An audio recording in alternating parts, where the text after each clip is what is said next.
Your neighborhood Chevron gas station invites you to Let George do it. Brought to you by the makers of Chevron Supreme Gasoline and RPM Motor Oil.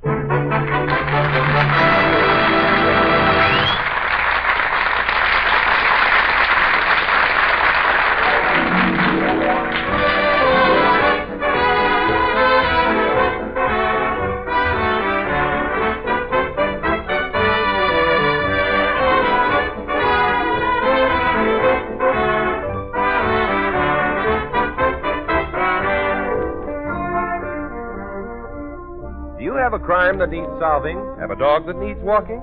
Have a wife that needs spanking? Let George do it. George Valentine put that ad in the paper, opened an office, and waited for the clients to pour in. He was mildly successful, but for the past few days, nobody has entered his office except his secretary Claire and her brother Sonny, his self-appointed assistant. Not one to worry, George has decided that they need some relaxation. Now we find them driving in the country looking for a place to picnic. Here? Not enough trees. Keep going, Mr. Valentine. Claire, I'm starved. I want this picnic to be perfect. We must have just the right spot. Here? Too flat. I want a hill. Keep going. Don't listen to her, Mr. Valentine, or we'll die a horrible death. Imagine the irony. They'll look in the car and see a picnic basket. Fried chicken, potato salad, deviled eggs, and 3 emaciated bodies.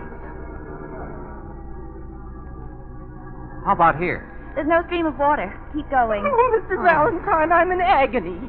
After all, I'm still a growing boy. How can I grow when nobody feeds me? Why are you stopping? Because we're going to have our picnic right here. All right, last stop. Everybody out. Mr. Valentine, you can't be serious. Picnic in somebody's front yard? Well, why not? There are trees, grass, a hill, and if you want a stream of water, just ring their doorbell and tell them you're thirsty. I think it's a swell idea. I won't get out of the car. Well, suit yourself. Hand me the basket, Sonny. You bet. Mr. Valentine, I promise. We'll stop at the very next place that looks good. There's nothing wrong with this spot. I like it. But it's private property. We'll be chased off. The place is deserted. Didn't you notice, Claire? It's all boarded up. Nobody home. The perfect spot for a picnic. Chicken leg, Sonny. Wait a minute. I fixed that lunch. Well, then come on and join us. And if you behave yourself, I may even let you sit next to me. Oh, give me that basket. I'll serve. All right, then snap into it. Oh, all right. Nick? Not on an empty stomach. Mr. Valentine. Care for wings? Make that 2 wings and you made a sale. There's nothing I like better than chicken wings. You know, when I was a kid, Ow! What's the matter? Hey, somebody hit me. Come on now, which one of you is guilty? Who hit me? I don't know what you're talking about. Hey, look. Somebody threw a shoe at you. I told you we shouldn't have stopped here. Well, how do you like that? A lady's slipper. Where do you suppose it came from? Oh, from the house, of course. Look up there on the 2nd floor. I don't see anything. Well, there's a window open over to the right. Hey, and I thought the place was deserted. Mr. Valentine, there's a note tied to this slipper. Hey, what does it say? Yeah. A note written in lipstick. Intriguing. Well, don't keep it to yourself. Read it. I am being held prisoner in this house. Please save me. Well, a maiden in distress. Now that's silly. Cute little slipper. 5 AA. Petite. Somebody's trying to play a joke on you. Written in orange lipstick. Hey, she must be a blonde. See you later. Mr. Valentine, where are you going? To rescue the maiden, of course. Yeah, but do you think it's on the level? I don't know, but I'm going to find out. Now, Mr. Valentine, somebody's trying to make a fool out of you. Well, I'm in the mood for it. Wait a minute. You must go, then I'm going with you. You may need help. You may be up against a gang. Are you thinking of the gang or the orange lipstick? What are you thinking of? That's the leading question. Come on, to the rescue. La, la, la. Gee, do you think we'll have to break the door down, Mr. Valentine? Only as a last resort, Sonny. I've always wanted to see someone break down a door. Hey, this is kind of exciting. What was that? It sounded like a bell. Where'd it come from? Jeepers, I'm sorry, Mr. Valentine. I guess I leaned on the doorbell. Oh, Sonny. Mr. Valentine, I hear someone coming to the door. All right, now you two keep mum. I'll do the talking. Well, what do you want? Oh, I'm very sorry to disturb you, madam. I didn't think there was anyone here. The place is boarded up. That's not your affair at all. Now, what do you want? What are you doing here? We're having a little car trouble. Would you mind if I used your phone? I certainly would. You can't come in. But, madam, we just... Anyway, the phone is out of order. Yes, it's been disconnected. Now, get away from here. Oh, now, wait a minute, lady. Don't close the door. I have nothing else to say to you. Get off my property immediately. Well, what a nice even temper. She almost slammed that door on my nose. Well, Mr. Valentine, now are you satisfied? Nothing wrong in there. She was just an old lady. What about the slipper? And the note written in lipstick? Maybe it didn't even come from this house. It's the only one around for miles. Hey, maybe somebody tossed it out of a tree. Oh, a squirrel? Anyway, it's none of your affair. Let's get away from here. Oh, Claire, where's your sense of chivalry? Well, then why don't you go to the police? Now, there's a sensible suggestion. Why bother the police until I find out what this is all about? Remember, I earn my living getting people out of trouble. But, Mr. Valentine, you don't have a client. Oh, yes, I have. It's 5AA. She asked me to save her. You saw the note. Yeah, but that old lady won't let you in the door. Well, then I won't use the door. Mr. Valentine, what are you going to do? Nothing. Until it gets dark. Come on, kids. Let's have our picnic.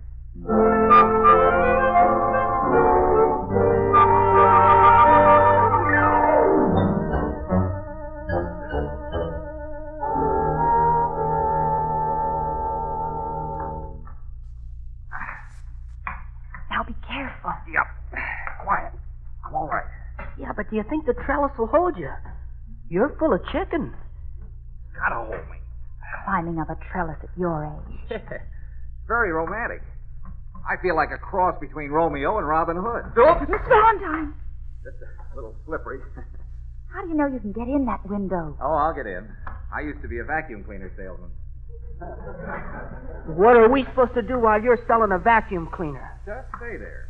If I don't come out in half an hour, get the cops. It's all right. It's not locked. Some drop if his foot slips. Sonny, keep quiet. He'd be splattered all over the flagstone walk. Sonny. He'd make quite a splash. Sonny. It's all right. He got in. I don't like this. Breaking into someone's house. Oh, you gotta hand it to him, sis. He's pretty brave at that. It's the orange lipstick. Too bad it wasn't a man's shoe. He'd have kept right on eating chicken. I wonder what he's doing now. Probably looking for the other slipper. Maybe it belonged to that old lady. Well, I'm not going to stand out here all evening. This is ridiculous. Sonny, ring the bell. Oh, now, Claire, you'll spoil everything. You heard what he said. It's not a half hour yet. All right, come on in, but don't make any noise. Is it okay? What happened? Nothing. The coast is clear. Nobody around but the old woman, and she's in the front room playing solitaire. Come on. What are we going to do? Upstairs. Follow me. And take it easy. Golly, I don't like this. Kind of a spooky house. Quiet. Okay. All right, now we'll start with these rooms. Sonny, are you game? Yeah, well, I guess so. What do I have to do, Mr. Valentine? You take the rooms to the right of the stairway. Try the doors. If you come across one that's locked, let me know. You got it? Where will you be? I'm going to look over the rooms on the other side. Claire, you better come along with me. Well, maybe she ought to come with me. I mean, just for company. No. I want to look after her. You think something's going to happen? Now, Sonny, if you're afraid, just say so. Oh, I'm not afraid. Just cautious, that's all. Okay, then, get going. Come on, Claire. I'm right behind you, Mr. Valentine.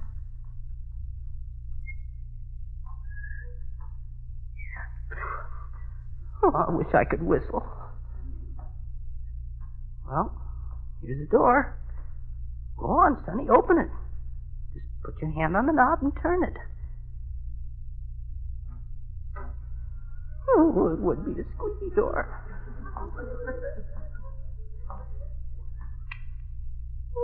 It's just somebody's bedroom. Nothing in here.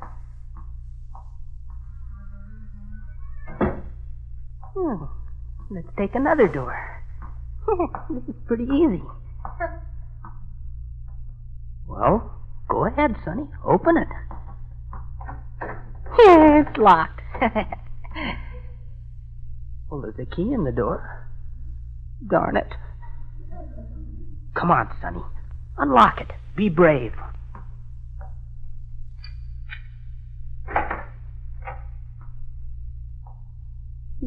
It's dark in here. Oh, pardon me. I didn't know there was anybody in here.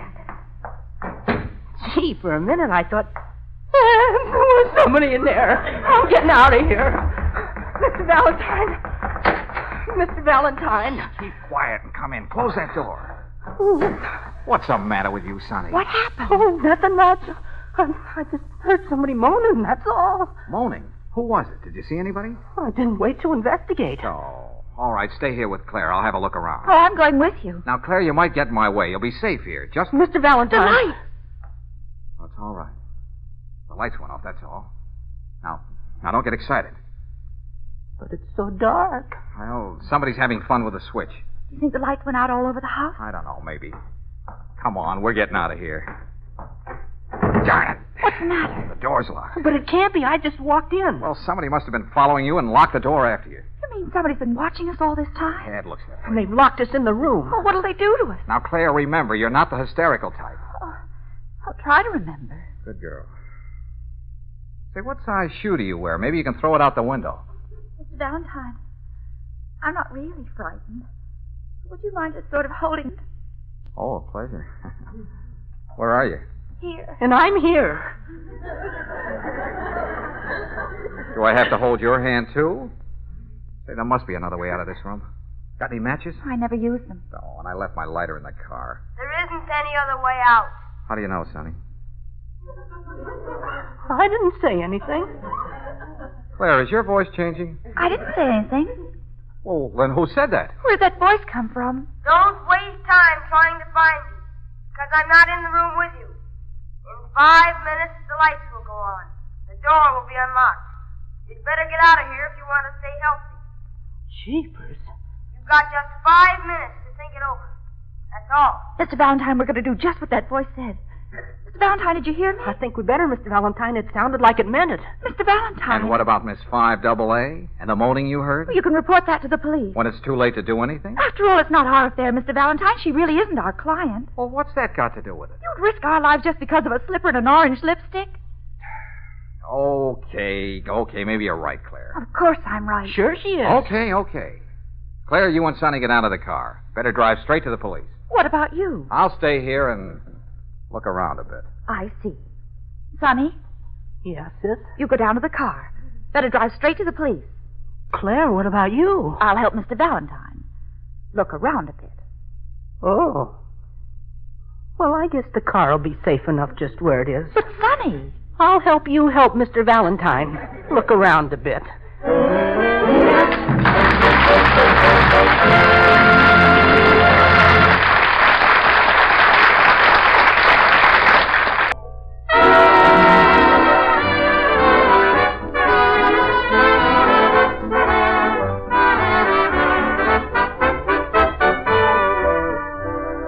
George, Claire, and Sonny have been warned by a mysterious voice that they'd better get out of the house, and within 5 minutes.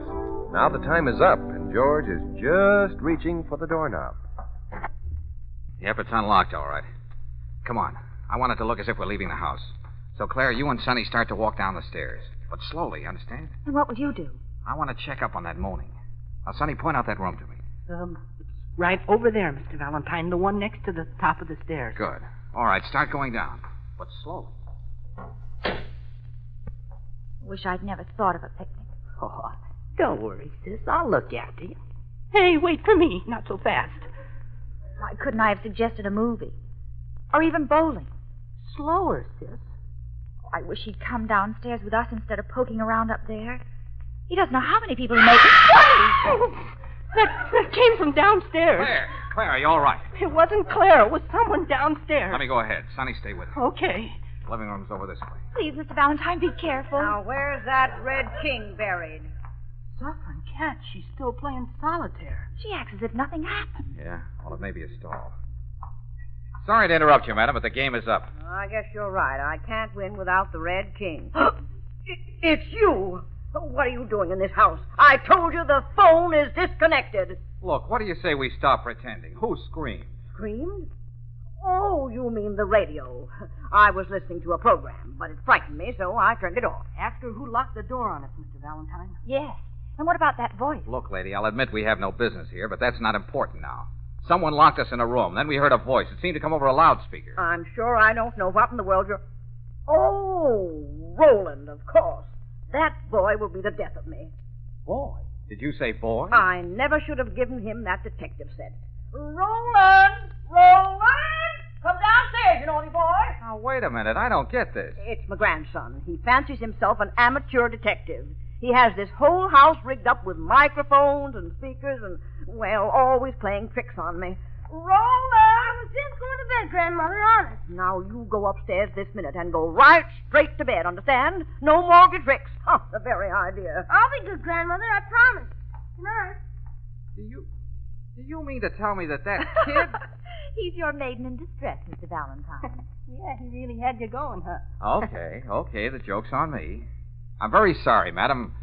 Maybe I made a little mistake. You have been a little ridiculous, young man. All right, forgive us for barging in on you. Come on, kids. Let's get out of here. Quick.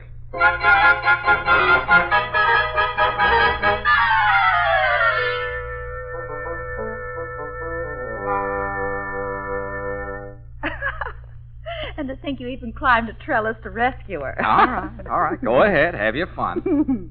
I still say the whole thing is pretty fishy. Some mystery. Just an old lady and a little boy who likes to play tricks. Uh-huh. Think so? Mr. Valentine, what do you mean? Aren't you satisfied yet? No, I'm not satisfied at all. What about the note?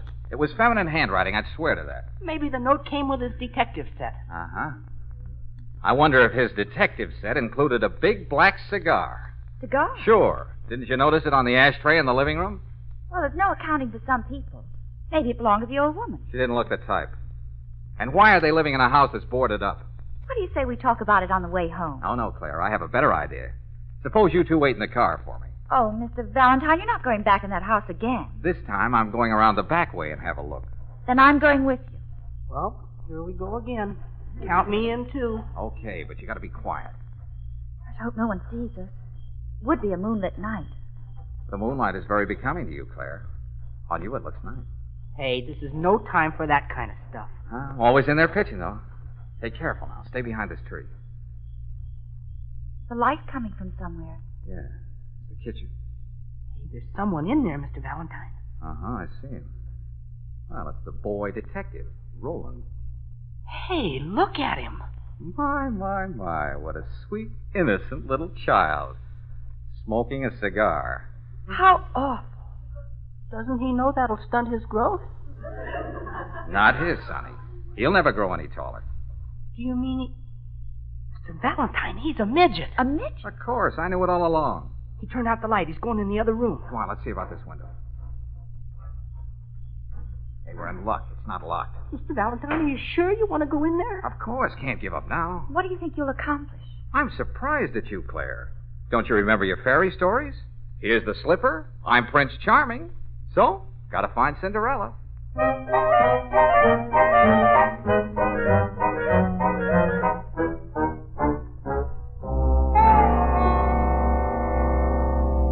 Okay, the coast is clear upstairs. Come on. Where'd the midget go? Did you see him? He's in the living room with the old lady. Now, Sonny, which room did the moaning come from? Let's see. First I went into this room, and then I went into that room. Or did I go into that one first and then this one? Well, make up your mind. Why don't you look in both rooms, Mr. Valentine? Brilliant suggestion. Okay, no noise now. I seem to remember the creak in this door. Where's the light switch? Oh, here it is. Well, there's no one in here. I guess the moaning came from the other room. Hey, wait a minute. Here's the mate to that slipper. Now I've got two shoes. You can open up a shoe store. Mr. Valentine. What is it, Claire? Look, on that chair. It's a whip. Suffering cats, that looks like it would hurt. A big black whip. The kind Simon Legree used. Oh, Mr. Valentine. Do you think that someone's been using it on Miss 5AA? Uh-oh, we'd better not waste any more time. Come on. We'll try the other room. Shh, quiet now. Is this the door, Sonny? Yeah, I'm pretty sure the moaning came from this room. Hey, it isn't locked. It was locked before. I'm sure it was. Never mind. Let me go first. I think that's a fine idea. The light switch is over to the left. Close the door. Now, let's see. Mr. Valentine, look. There's someone lying on the bed. Hey, it's a girl. Miss 5AA. Is she? No, she's all right. Sleeping soundly, though. Maybe she's been drugged. Pardon me for mentioning it, Mr. Valentine, but she's not exactly petite. In fact, She's enormous. Well, that just goes to show you. You can never tell by the size of the shoe. Who's in here? Who is it? Now, don't be frightened, miss. We came to help you. Who are you? Prince Charming. Who? You threw a slipper out of the window, didn't you, with a note on it? Did you find it? Yes, I've got the slipper. You've come to help me. Thank heaven. Oh, please get me out of this house. They're torturing me. Oh, Mr. Valentine, the poor girl. There, you see what I tell you. Now, don't you worry. You're going to be all right. We'll take care of you. You've got to get me away from them. Is there anyone in this house besides the midget and the old lady? Not so far as I know. Oh, please, you will help me get away from them. I can't take any more. Now, pull yourself together. Look, there's a trellis outside this window. We'll help you climb down it. Oh, excuse me, Mr. Valentine, but it'll never hold her. Oh. Yeah, you're right, Sonny. You won't leave me? No, of course not. We'll get you out of here some way. Tiny! Hey, there's that voice again. Roland's up to his old trick. He's going to torture me again. I know it. Now, take it easy. We're here. Tiny, listen. Hear that, Tiny? Hear the sizzling? He's going to start that again. How do you like that sizzling sound, Tiny? Ah, brown and crisp. Oh, Mr. Valentine, listen to that. Stop them. Can you hear the juice running out? Oh, how horrible. Oh, jeepers. Just the way you like it, Tiny. A thick, juicy Steak? Hey. Say, what is Oh, this? stop him. with mashed potatoes, swimming in gravy, hot biscuits, and strawberry jelly. Please stop him. Butterscotch pie, a pitcher of I milk, can't stand it. Neither can I. and a chocolate cake. We'll be waiting for you in the dining room, Tiny. Hurry down. I can't hold out any longer. I've got to give in. Wait a minute. What's this all about? What kind of torture is this anyway? Say, who are you? Don't you recognize me? I'm Tiny, you know, with the circus. The circus? I used to be the fattest woman in the business. That was before I went on a diet. Now I'm down to 310. Oh, a mere shadow. That's right. They were afraid I'd ruin my career, so they locked me in here, and they've been torturing me ever since. Torturing you? How? By trying to force me to break my diet and eat again. I still don't get it. Who are they? Who's the midget and the old lady? He's a clown, and she's the lion tamer. Oh, I thought you could crack a whip. We found this place boarded up, so we decided to move in until the circus opens again. No wonder they tried to get rid of us. They didn't want anyone to know they were living here. But I don't understand. Tiny, why did you want to ruin your career? Why'd you want a diet? Well, you should understand. You're a woman. Romance has never entered my life. I thought that maybe if I got thinner, someone, somewhere, somehow I might have just one fleeting moment of romance. And then I could go back to the circus and be happy with my memories. Hasn't anyone ever looked at you twice? They'd have to look at her twice to take her all in. Sonny, will you shut up? Well, once something wonderful almost happened to me. It was very beautiful. He thought he was in love with me, and I thought I was in love with him. Who was he? The tattooed man in the circus. But it wasn't destined to last.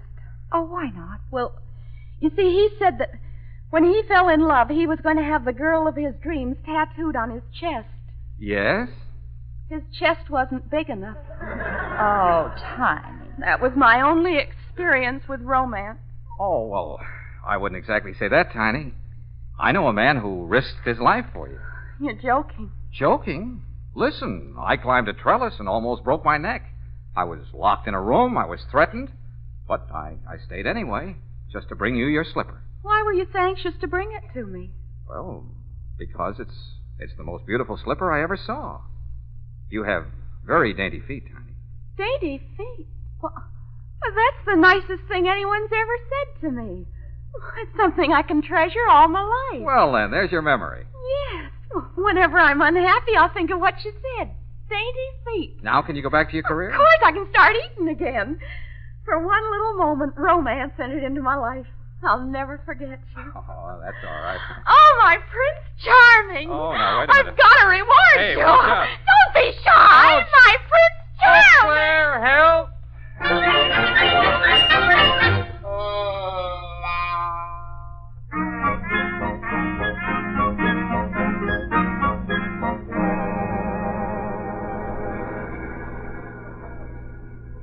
This isn't the way home. Where are you taking us now, Prince Charming? Never mind. Yeah, but it's late and I'm hungry.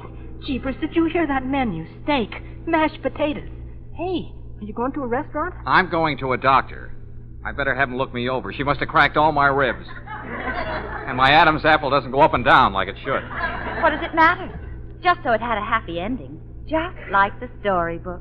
Suffering cats, what a day. All we went through for a few cracked ribs. And a crushed larynx. Oh, cut it out, will you? We saved a career, didn't we? Now Tiny will be satisfied to be what she was meant to be. Maybe it's my practical mind, Mr. Valentine. Maybe I shouldn't even mention this. But you are in business, you know. The next time you go after a client, will you please see to it that you collect a fee? Why, Clara, what are you talking about? I did get my fee. You mean that kiss? No, of course not. Here, take a look. There's one for each of us. Isn't it terrific? Free passes to the circus.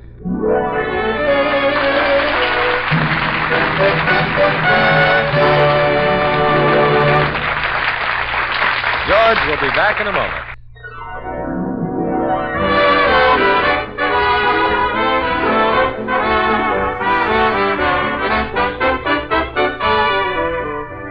Chevron gas stations all through the West invite you to be with us again next week for another chapter of Let George Do It, brought to you by the makers of Chevron Supreme Gasoline. Let George Do It, starring Robert Bailey as George, with Francis Robinson as Claire and Eddie Firestone Jr. as Sonny, is written by Pauline Hopkins, produced and directed by Owen Vinson.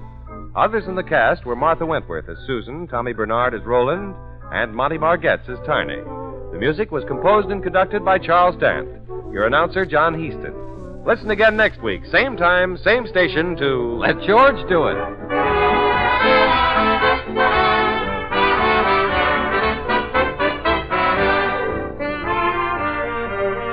This is the Mutual Don Lee Broadcasting System.